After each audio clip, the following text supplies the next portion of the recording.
Hello everybody and welcome to Civ House. I'm Rob. Today we're going to be watching the developer update for September 2025. One that we've got a good idea of what's coming out, but I looked ahead, have not watched it, looked ahead, and there are a couple tidbits that they have talked about, or at least referenced, and are going to be giving us much more details on in this video. So I'm really excited to kind of go through these, see what all is coming officially. We've talked about a lot of it so far leading up to it. I fully anticipated that there would be something today. Now I'm feeling more and more likely that I don't know when this freaking roadmap is going to come out, but it's got to come out sometime in this week, I would assume. So we will get to that here, whenever it comes out. But for now, we're going to be focused on this developer update. Before we dive into it, though, make sure that you guys like and subscribe so you don't miss out on any of the great Civilization 7 content we have coming out here, where we react to the videos, give our thoughts, kind of let you guys know what we're expecting for the future, with some predictions and things like that. Talk about all the things that we do and don't like about the game, and even there are some Let's Plays and things like that, just different gameplay that Connor and I will put out as well. Let me know what you guys think about this update in the comments section below, but let's just get into it here and see what they have planned for us. Howdy, howdy. I'm Howdy. Mahmoud or Taymor, Senior Game Designer at Firaxis. I work on a lot of the post-launch updates for Civilization 7, like new resources, natural wonders, balance changes, and lately, maps. I'm here to walk you through the highlights of what's coming with the next Civ 7 update, 125. Let's dive into it. Starting off, let's chat about something near and dear to every Civ player's hearts. Wait, real quick. Notice we've got the Xbox copy over here. Very interesting. Maps. If you've been frustrated by blocky maps, straight coastlines, and too much predictability, you're going to like these changes. Yes, we are. We're introducing Continents and Islands and Pangaea and Islands, two new map types that are new takes on our classic Continents Plus and Pangaea Plus map types. These new maps we use talked an about entirely this, new generation technique that which is creates good. more natural coastlines and landmass shapes, and removes predictable vertical island chains between continents. If you want to hear all the fun, nitty-gritty tech details, check out our latest From the Devs article. And for those of you that like our old map types, you guys can go watch that video before, by the way. Came out on Friday, I think. Experience, no worries. Those maps are still there for you to enjoy. We're starting with just these two new map types, but this new technique gives us a much stronger foundation for our maps moving forward, built with customization, expansion, and modding in mind.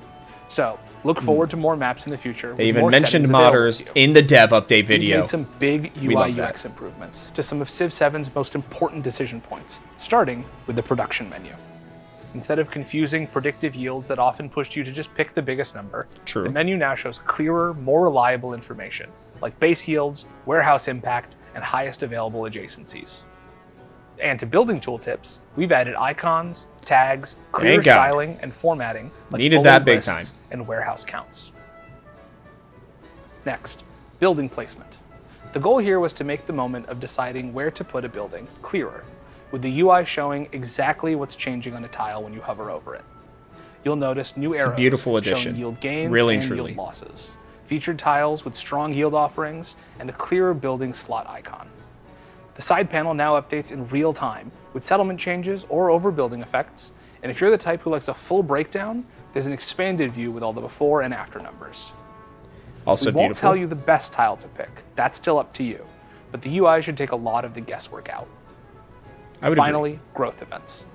These now share the same look and feel as building placement, so things feel consistent. When your settlement grows, the panel clearly lays out your options, like adding an improvement or a specialist, and gives you the same kind of real-time previews and breakdowns. Specialists are also easier to track now, with clear indicators on how many you can place, so you know when you're underusing or maxed out. Also extremely helpful. The changes, check out our From the Devs article on UI. We went over that too. It has gone through a lot of rapid changes. So you guys can check that out. New content, I think that was options Thursday. like continuity, Wednesday or bug Thursday fixes, and plenty of tweaks. With 125, we're kicking off step 1 of a broader game-wide balance pass. Okay. The goal here is to strengthen the foundation of Civ's core loop. We want your choices, your Civ, your leader, and your turn-to-turn decisions to matter more. And we want the map itself to have a bigger impact on the way you play. Here's what that looks like. Buildings now scale in cost. 5% for each other building in the same settlement, and 10% for each other city in your empire. At the same time, buildings have had their base yields increased. We want what you build to matter just as much as when you build it. So you're not able to spam You'll as many. especially feel this on higher difficulties, where more intentional choices really pay off.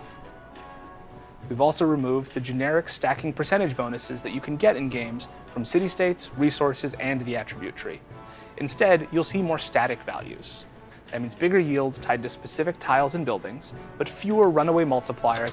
Okay, so I will be honest, I don't love that. I've always felt like percentages are pretty good. I mean, it simplifies the game in a different way, and I thought that this was one of the ways that they had not simplified it for newer players, and I kind of liked that, but I get why they're doing it. I think it'll make it easier for balancing in the future as well, but I like that they are doing a wide balance change, as they said.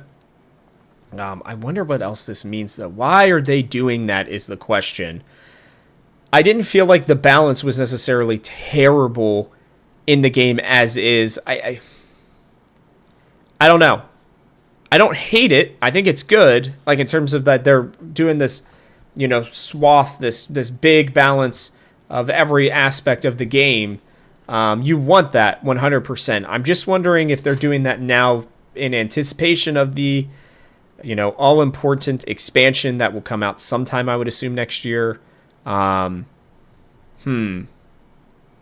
This has me thinking. We'll see. But I'm intrigued. Empire level. Players who are stacking these bonuses to blow past the AI in Modern Age may notice that the AI feels a lot more competitive now. Gold pacing has been solid in the early game, but was snowballing way too hard in later ages. Okay, that I will agree with. To rein it in, unit maintenance costs now ramp up more in Exploration and Modern. As they should. Town-based gold has been slightly reduced, and gold and silver, the resources, have been redesigned. We've also updated all... Okay, one thing I will say real quick by that makes it feel more and more likely, guys, that they're going to potentially not completely phase out age transitions, but they're trying to make it much smoother, right? So that everything kind of just scales with time, as it should, right? When you're starting off with a civilization, right? You're going to have less gold. You're going to have less opportunities to make money. You're going to have less, ways to get food. And as you build out your empires, you get more that will continue on. It's just going to make it so that things that are important enough to scale will have that, right? So the costs of your units will cost more because you're going to, instead of them just having a tunic and a sword, right? Look at these units. You're going to have, bows with different headgear, with shields, with horses that have armor on them, that kind of stuff. So that feels good and realistic to me. I like maintenance that. Costs across all ages, which means that maintaining a larger army is now a conscious financial decision. Which is good. That's fine. Alongside That's how it these, should be. We've also tuned leader attributes, town yields, resources, social policies across antiquity, exploration, and modern. Okay, this is only step one of a larger balance pass. We'll keep working on other yield economies and civ and leader tuning in future updates, and your feedback will be key to shaping where we go next. Okay, I'm going to give you feedback. We need better things for religion and influence. Diplomacy and religion. Just giving you the feedback. Don't know if you guys watch these videos, but I'm putting that out there. The way he's describing it now, I'm fine with this. I think that this is a good idea. And I think now might be a good chance because they can get that all locked in so that they can make better changes in the future. So, cool with that. Let us know what you think. Speaking of civ and leader tuning, your favorite French general and statesman Napoleon needed it has gotten so an badly. overhaul. We finally get a look at We this. revisited both emperor and revolutionary personas for Napoleon. You needed gave it. them a big boost. For Napoleon Emperor, we felt that his old continental system sanction just didn't land the way we wanted. And so we've reworked him to give him more options. Okay, we're going to read these before he talks about it. So, it's changed. All basic sanctions are now automatically unlocked. Okay. I mean, if you're trying to piss people off, which is what you are with Napoleon, that makes sense. Plus 50% influence towards initiating sanctions. That's huge, actually. Plus 5% culture and gold per age for each leader you have an active sanction on, except denouncement. Okay, so, you really are playing the exact opposite of the people who are trying to get allies, which is, I think, what they were trying to do with him from the start. And then plus 1 combat strength for land units for every sanction you have active. Wow, okay. Napoleon is truly the enemy now, and this is so much better, right? So, previously it was the loss of trade routes, which just did not really matter, in my opinion, because I think trade is still not very good.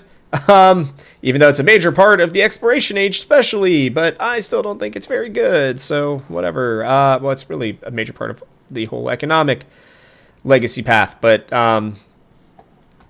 that is what it is. Okay, so then +8 gold, yeah.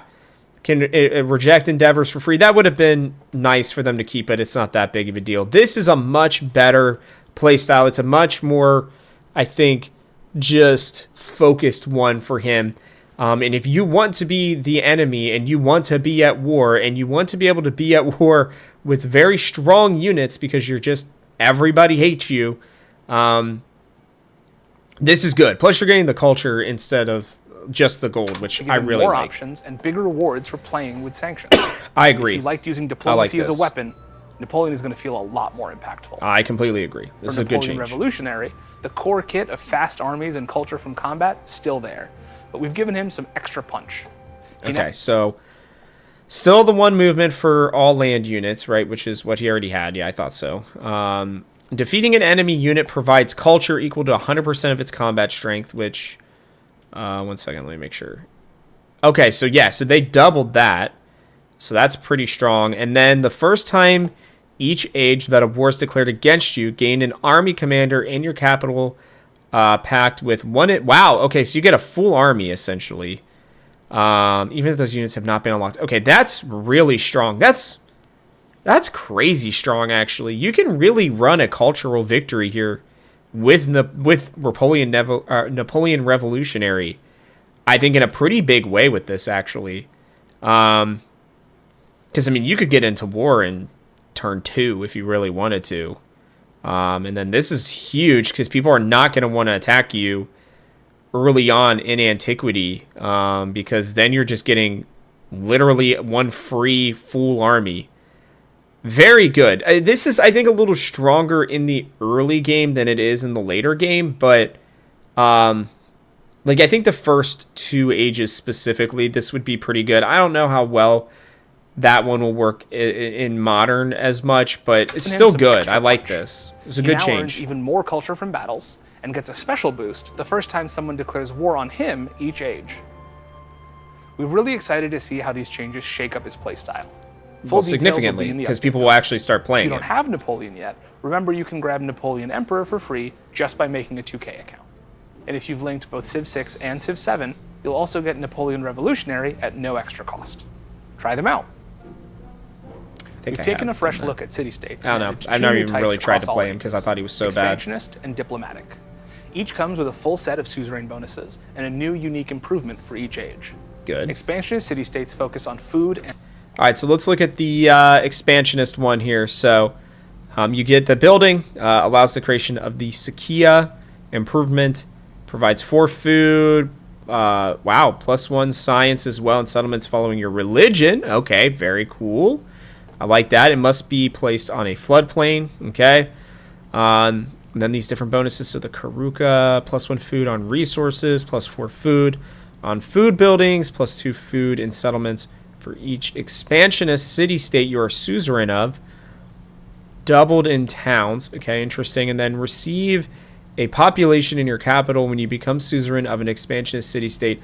Dude, Tecumseh's gonna eat with this one. I really thought that they would give you an increased settlement count on this, but I guess not. Benefits for both tall and wide strategies.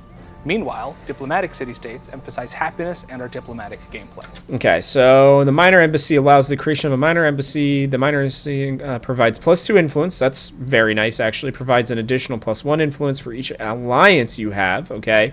Must be built in a city, 1 per settlement. Again, they are really leaning into religion and influence here. This is exactly what I was hoping for. I fully believe we're getting more for that soon. Demand tribute, gain the demand tribute sanction. Target a settlement with treasure resources, inflicts -20 gold per turn on the owner of the settlement for the duration. Good lord. Okay. Creates a treasure convoy worth 2 points when the action ends. Man, that is super strong in my opinion. That might be too strong. Wow. -20 gold per turn. I mean, you can put somebody in serious debt with that one, and you get a convoy out of it. That is very strong. And then you get the +2 happiness on happiness buildings. That's really good too. Plus 20% influence towards starting and supporting endeavors and sanctions for each diplomatic city-state you are suzerain of. Yeah, dude. Influence leaders are just... they're eating good right now. This is crazy. Now, I'm going to check these and make sure I'm not missing anything here. I think we're good this time. Let me go back to the other one. Okay, it's the same game, so they're the same. All right, so we should be good. Unless if I'm stupid and I'm missing something. I think we're good. There are no surprise civs up there this time. We've also reworked existing city-state bonuses as part of that balance pass that I mentioned earlier. Okay, so we haven't seen those yet. Stacking multiple city-states often meant chasing quantity over quality. But with 125, bonuses stacked by city-state type, and most percentage-based and free tech and civic bonuses have been replaced with more meaningful, flat effects. I like that. And that's a wrap on the major highlights for updates 125. But, as always, there's plenty more detail waiting in the update notes. Whether you've shared your thoughts on Reddit, Discord, Steam, or right here in the comment section, what about thank you for all of the rest of us making YouTube content? That's all for now, Civ fans. Have fun building your empires and conquering history. We'll see you next time. Yeah, we will. We will. So let's see here. Now, do they have the full thing here? Let me make sure. I'm wondering if they do. Because I didn't see it on the main website yet. Let's see. Or on their... yeah, I'm not... I think that's going to come out tomorrow. That's generally how they do it. Although I thought that this was coming out today. Why am I... Update notes. Here we go. Yeah, I'm not seeing 1.2.5 up here yet. There's a chance that we'll be back to make another video for that here soon. But look, I mean, here's what I'll say. You know, this is probably going to be a little bit more of an influential patch than we really thought. I think that they are continuing to set up for bigger things. Like he even stated straight up that they are going to be doing more balance patches and stuff like that as well. I'll have to read the full notes to see what else we got, but I like the Napoleon changes. I really like the map changes. I'm okay with the yield changes, and I think both of the new city-states sound really, really strong in different ways. I really thought the increased settlement unit was going to be on the expansionist one. I'm a little bit bummed that that wasn't the case, but maybe I just have misread it, or maybe I'm missing it somewhere, but it didn't look like that was going to be what was going to happen. Regardless, it's still very good. I think the diplomatic one might be really strong, but you know, this is good. We're getting good patches. I feel like we are still have more in store this week. I think, you know, I thought again that the whole patch was dropping today, but maybe it's dropping tomorrow. But I think it'll be today. If it is today, Connor or myself will be on here. We'll go through the patch notes. Busy week for me. I'm not gonna lie, like just a lot of, you know, good things, but a lot of things going on personally. So we're gonna get stuff as soon as we can, as we always do here at Civ House. And you guys can fully expect that we'll see what happens with this patch, but I'm looking towards the future. I really, really, really believe that we will get a roadmap this week, but I'm not 100% sure at this point anymore, because we just have no idea what's coming out in October. And this is one of the latest dev updates that we've gotten for a month that I can really remember. So, you know, most of the time it felt like they were doing them at the beginning of the month. So something has changed. They've been pushing it back more and more, and I'm fully expecting that we will hear more for their future plans here soon. But you know, when and if it happens, I'm almost 1,000% sure that it will be a win, not an if. Yeah, it's definitely gonna be a win. Don't even know why I'm saying if. When it happens, we will have it covered here at Civ House. Let me know what you guys think of these changes in the comments section below. Like I said, we'll go through the patch notes here once they come out, and you know, that could be 2 quick videos. I apologize ahead of time, but you know, I mean, we go as they give us the news. So I hope you guys will enjoy this. But that is going to wrap it up for us on this one. So from our house to yours, thanks for watching, and we hope you'll join us for one more turn.